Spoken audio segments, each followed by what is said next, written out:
Good morning. I'm very pleased to be able to address you here at our online Spring Forum, which is our first major national gathering as a party this year. In just a few days' time, I'm finally going to be able to go to the barbers, but more important than that, I'm going to be able to go down the street and cautiously, but irreversibly, I'm going to drink a pint of beer in the pub. And as things stand, I can see absolutely nothing in the data to dissuade me from continuing along our roadmap to freedom, unlocking our economy and getting back to the life we love. And though of course there are plenty of risks, and we've got to be honest about the difficulties ahead, we are in a different world from last spring.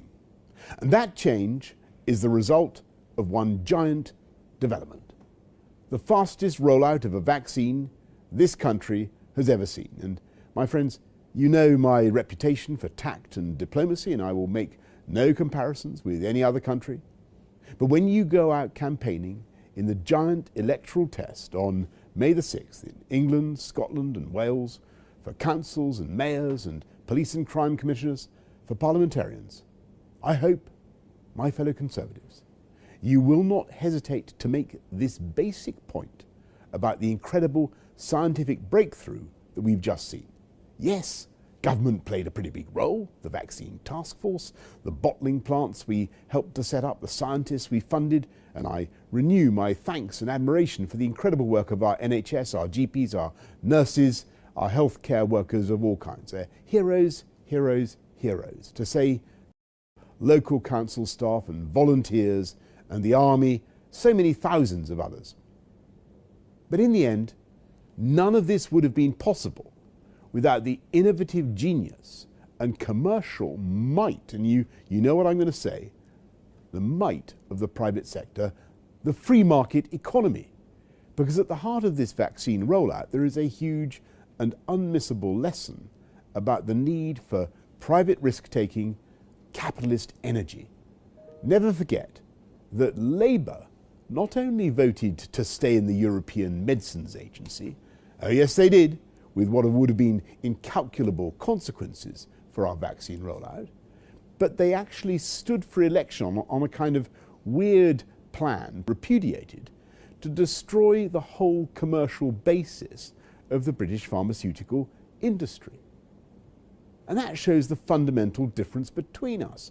We're a one-nation Conservative government, and we continue, in spite of the pandemic, to deliver on the promises we made in that great election of 2019. We have recruited more than 6,000 of the 20,000 police. We're building the 40 new hospitals. We're recruiting the 50,000 more nurses, 10,600 now in the NHS this year as opposed to last year. And we're engaged in the biggest infrastructure revolution for a century, from gigabit broadband, gone from 7% when I was elected leader of this party to 50% this year, reversing some of the beaching cuts to our railways amidst many other projects, giving people, communities, the hope and opportunity and convenience that comes from thousands and thousands of new, clean, green, British-made buses, and bounces back later this year. I'm absolutely sure that it is going to bounce back strongly. We're going to need the lifetime skills guarantee, a fully funded course for adults to get the skills and qualifications they need, you need, to move to the right new job. We're backing the government's 95% mortgage scheme so that we can begin to transform generation rent to generation buy. And as Conservatives, we're doing all this while remaining prudent with public finances. Yeah, of course, it's true. We're putting record sums into health and education. We've just done the biggest uplift in defence spending since the end of the Cold War. But we're also setting out our plans in that budget of Rishi's to bring debt down again. And it's by holding taxes down and spending wisely, which is the signature of Conservative local government up and down the land. And by the way, also by harnessing all the advantages of our new regulatory freedom. It's by doing these things that we will turbocharge the innovation that I've seen happening right now across the UK. In Scotland, I've talked to the amazing Scottish scientists at the Valneva plant in Livingston, where they'll soon be making a new variant-busting vaccine. In Northern Ireland, I saw an incredible new company, Axial 3D, that can make a 3D model of your organs using an MRI scan or a CT scan, so a surgeon knows exactly what to do. And of course in Wales, I've seen the great Wrexham plant of Wockhardt, where the serried ranks of tiny vaccine bottles are being filled and sent out in great battalions, wave after unstoppable wave, to fight and defeat the armies of disease. In scientific effort, in the NHS, in the work of the armed forces and government at all levels, I see the whole of the United Kingdom working together.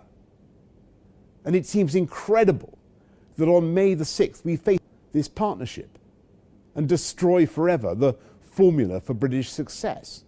And we've a Labour Party that has done nothing much more during the pandemic than weave like a bunch of wobbly weather vanes, backing the government one week, bashing us the next, and spending most of their time wondering which public statues to tear down, or whether Hereward the Wake should be now known as Hereward the Woke. So let's not be put off our stride. Let's remember that across the country it is Conservatives, Conservative councils, Conservative councillors that deliver better value for money. And let's take our great One Nation message to the people of a strong and dynamic Conservative government that fosters a vast and creative private sector. And jab by jab, job by job, we will be on the road to national recovery. See you on the campaign trail, I hope even in person, and have a great Easter.